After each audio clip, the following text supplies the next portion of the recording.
Raise your hand if you've ever been told that your literacy instruction is boring. If you raised your hand, you are not alone. It's difficult to teach foundational literacy skills, especially to older students, in a way that feels engaging and exciting. Let's face it, the skills that we have to teach are not very exciting. But the good news is there is a solution. By putting lessons together that focus on student interests, you can absolutely change the game in your literacy instruction. And we're going to show you exactly how to do that in today's video. Hey there, I'm Corey with Ascend Smarter Intervention, where we make research-based instruction both easy and accessible. And today, we're going to be talking all about how you can use student interests to put together a really effective literacy lesson that aligns with science of reading principles so that it can be both effective and engaging and change the game in your literacy instruction. So, how do we do it? Well, it's a multi-step process, but we're going to walk you through exactly what it looks like to get this done. The first thing that you want to do is figure out what your students' interests are. You can simply do this by asking your students, doing a survey, and really just learning more about them and who they are. It's a really fun opportunity to see who's interested in sports and who's interested in animals and who's interested in social studies or biographies. You'll learn so many interesting facts about your students. Once you have this information, you can start to think about how you can incorporate those interests into your lesson. So, for example, we found out that one of our groups of students were super interested in Arctic animals. So what we decided to do is put together a literacy lesson aligned with the science of reading specific to polar bears. It was amazing. Students absolutely loved it. So what does this look like? How do we actually put this together? The first step is you will want to find a passage or write a passage about that topic of interest. So in this case, we wrote a passage about polar bears. Now, we like to level this up and down a little bit. So when we write our passages, we like to make sure that we can target kind of different reading levels. So we often will do a few. We might write one that's kinder through second grade level, another third through fifth, and then another for sixth grade and up, so that we can really meet the range of where students are at in our clinic. Now, once we have our passage that we've either pulled or that we've written ourselves, we have the foundation for our entire lesson. So step one is to get that passage. Find it, write it, whatever you need to do, get that passage. Once you have that passage, you can move on to step two. Now, step two is taking a look at that passage and finding words that you can use to help students decode and help with that word recognition skill building before they read the passage. So what we like to do is we like to organize our passage and pick out words that follow the different syllable types. So for example, we might have closed syllable words that we found in the passage, vowel consonant E syllables that we found in the passage, so on and so forth. But depending on where your students' levels are at, you can definitely arrange that however you'd like. We like to do it this way because it gives a really great opportunity for us to review syllable types and review the patterns within those syllable types, all aligned to this passage that they're actually excited about reading. After we've picked the words, we move on to our third step. So our third step is finding phonological awareness activities that we can incorporate using the passage. So we like to use what we call a 10-part drill in our phonological awareness instruction so that we are hitting all the different types of segmenting and blending, isolation, discrimination of sounds, and manipulation of sounds. But you can definitely pick the phonological awareness activities that make the most sense for you that you want to be targeting with your students. For example, some of the key ones that we like to hit are syllable segmenting, phoneme segmenting, and then blending, because those are going to rely or relate most closely to the specific reading and spelling skills that we want them to have. So for example, we might say something like, how many syllables in biggest? how many sounds in Arctic?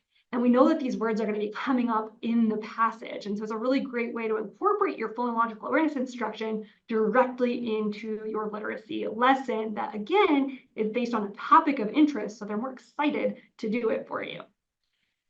Then, once you've picked your phonological awareness activities, we can move on to the next step. So the next step would be finding vocabulary words that you can incorporate into your instruction. Now, we like to use vocabulary words that align with Tier 2 vocabulary. We love Marzano's list. It's a very well done list of vocabulary words that students should know at different grade levels. But you can also just pick words that are going to relate to this particular topic area. So, for example, if we were doing one on polar bears, we might want to use Arctic as one of our vocabulary words. We could also use unique, absorb. These are all words that are going to be popping up in the passage that we can use with our students so that when they come to that word, they will have already had exposure to it, but it's going to align directly again into that topic of interest, so they're a little bit more excited to focus on that vocabulary development. Then, once you have your phonics, your word list, your phonological awareness activities, and your vocabulary activities, you can move on to step 5, which is focusing on fluency development.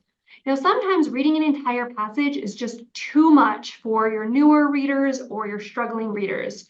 And so what we like to do is break this into sentences. So we might pull a few sentences from the passage that students can practice ahead of time, where we can start to have them work on phrasing that sentence into things like who or what, did what, when, where, why, or how, and doing a couple of repeated reads of those sentences so that they can build fluency before getting into the passage, which also builds confidence for students before they get into their passage level reading.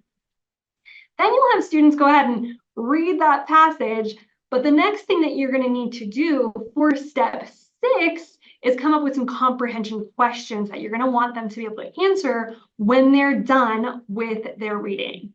Now, we like to make sure that students have an opportunity to answer questions that follow our 5 levels of comprehension processing. So we want to be asking questions that ask them to recall information, organize information by sequencing or finding a main idea, by connecting to information, making a leap, so inferences and predictions, and then analyzing that information. What type of text is this? What did the author want me to take away from this?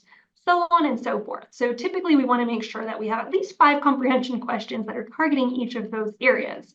So if you're pulling a passage that comes with comprehension questions, just make sure that they are giving kind of a range of different types of comprehension that students would need to have to answer it.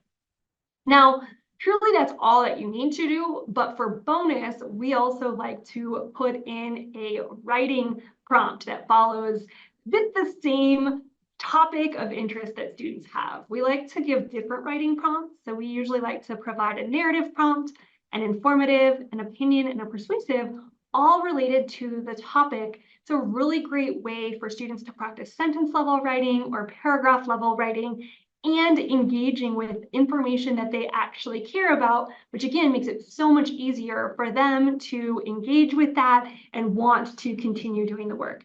Again, this has been an absolute game changer in our instruction, especially around times like the holidays where things are getting a little bit hectic in the classroom, or summer break, or just returning from summer break. A lot of times these can be kind of rough patches in your instruction, if you will.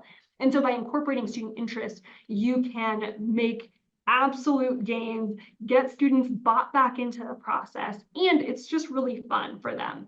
Also a great way to build background knowledge across different topics for students. And so this is a great thing that you can do if you're noticing that specific content area knowledge is lacking as well. So hopefully that helps. What we want you to do is go to our link in our details, because we have a free Polar Bears Fast 5 that we want to share with you so that you can utilize this strategy with your students, see how it works, see what it looks like when it all comes together. And that way, if you'd like, you can create your own, or if not, you can join us in our 5 core components of literacy activity library, where we have tons of these already made so that you can just pull them and let us do the heavy lifting for you. Hopefully this video helped. If you liked it, make sure to click like and make sure to subscribe so that you can be the first to know when we drop new videos that will provide tips, tricks, and free resources so that your literacy instruction can go as easily as possible and you can be assured that it's following the science of reading strategies. Thanks so much. See you next time.